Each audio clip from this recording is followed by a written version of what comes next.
Okay, here's some more examples of logarithmic equations. So here we've got just one log term, and for this one, we're going to be able to rewrite this in exponential form. So our implied base is e, since it's the natural log. The exponent is 1/2, and then it's equal to 1 minus x. So solving for x, we add x to both sides and then subtract e to the 1/2. We'll get 1 minus, and we can rewrite that e to the 1/2 as square root of e. Now, if we check that, 1 minus e square root of e is going to be a negative number because square root of e is greater than 1. So if we plug that back into the original equation, we would have 1 minus something negative, which would be 1 plus something, so it would be positive. So that is a solution. Right? All right, here's another example. Log x plus log 3x minus 13 equals 1. So here our first step is to combine those two log terms to one single log term. Okay, since we're adding those log terms together, that means when we combine them, we're going to take the product. So log of x times 3x minus 13. All right, and that's equal to 1. Okay, now we rewrite in exponential form.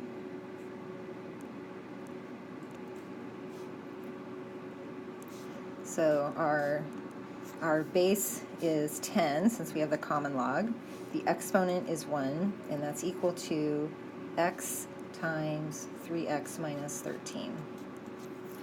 All right, multiplying out by distributing that x, we get 3x squared minus 13x, and then subtracting the 10, right, we get this quadratic. All right, we can try to factor that. So if we'll just use a method of saying we go 3 times negative 10, and that gives us a negative 30. So we want the two numbers that are going to multiply to negative 30 and add to negative 13. All right, well, that is going to be a negative 15 and a 2. So we rewrite our quadratic with replacing that negative 13x with negative 15x plus 2x. Then we can group and factor. The first term, we can take out a 3x, and we're left with x minus 5. And the second group, we can take out a 2, and we're left with x minus 5. Okay, so all right. The next thing, we bring out the x minus 5, and then we're left with 3x plus 2. So we can set those factors equal to 0. We get x minus 5 equals 0. 3x plus 2 equals 0. Add 5 to both sides. We get one solution, x equals 5. The other solution is going to be subtract the 2, divide by 3. We get negative 2/3. All right, we need to check this in the original. So if we look at the, if we check the negative 2/3, we immediately know that that's not going to work because one of our original log terms was log of x. So whatever x is has to be positive. So that is not going to be a solution. But if we plug a 5 into the original, all right, we plug a 5 in, that is going to check here, it's positive. And if we put a 5 into 3x minus 13, that would be 15 minus 13, which would be a positive 2. So the 5 checks out, and that is the solution to the equation. All right, another method to solving log expressions or log equations is to rewrite using the log properties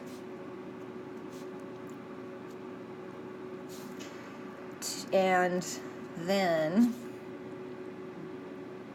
we're going to use the property that says if we have log base b of x equal to log base b of y, then that's if and only if x is equal to y. So let's look at this next example. It's log 2 of 2x plus log base 2 of x plus 2 equal to log base 2 of 16. Okay, well, let's combine the log expressions that are, the log terms that are on the left side. So we'll have log base 2, and we're adding those, so we're going to multiply the 2x and the x plus 2. So now we have a log expression on both sides. They have the same base. So based on that property, we can take what this log is of and set it equal to what this log is of, since we have the same base. So that means we just take 2x times x plus 2, set that equal to 16. All right, multiplying out, we get 2x squared plus 4x. Subtract the 16, we get a quadratic to solve. First thing, you can take out a 2.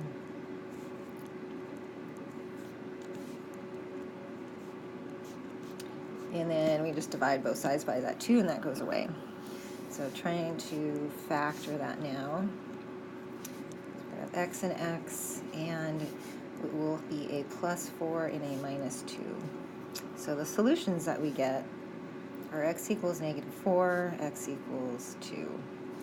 So looking back at our original, we want to see if a negative 4 is going to work in there. Well, if we plug a negative 4 into 2x, that's going to be a negative. So negative 4 is not going to work. But what about positive 2? Well, if we put a positive 2 in here, it'll be 4, so that's positive. If we put a 2 in here, it'll be 4, and that's positive, so that works as well. So x equals to 2 is the solution.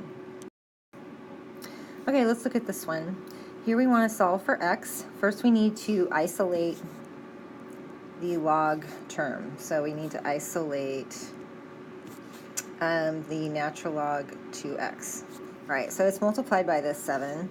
If we divide both sides by 7, then we get natural log 2x equal to 7, or 10 over 7. Okay, now we're to that place where we can rewrite in exponential form. So since we have natural log, we have the natural base e. The exponent is 10 over 7, and that's equal to 2x. So we now just divide both sides by 2, and we'll get x is equal to e to the 10/7 over 2. If we want to check that in the original, we want to note this is going to be a positive number. It's greater than 0. So if we plug that back in, we're fine. Natural log of 2 times that will also be positive. Okay, let's look at the next example. 8 log 4 minus x squared minus 4 equals 20. Okay, so again, before we do anything, we can notice that we've got one single log term, and our goal is going to be rewrite it in exponential form. We need to isolate the log term, so we need to isolate this piece right here that's in red. So we can start by adding 4 to both sides, and then divide both sides by 8. So we get log of 4 minus x squared equals 3. Now we write that in exponential form. Our base is 10, the exponent is 3, and that's equal to 4 minus x squared. All right, rewrite that, so add x squared to both sides so it's positive, and then we would subtract 4, and then we'd have the plus 10 to the third, which is 1,000. Then combining those constants, we get x squared plus 996, and that equals 0. All right, we can subtract 996 from both sides. So we get x squared equals a negative 996, and we go to take the square root. Well, we're taking square root of something negative, so we end up with x equaling plus or minus square root of negative 996. That is not real. All right, our x's, or what we plug in for a log, needs to be real, so this is not a solution.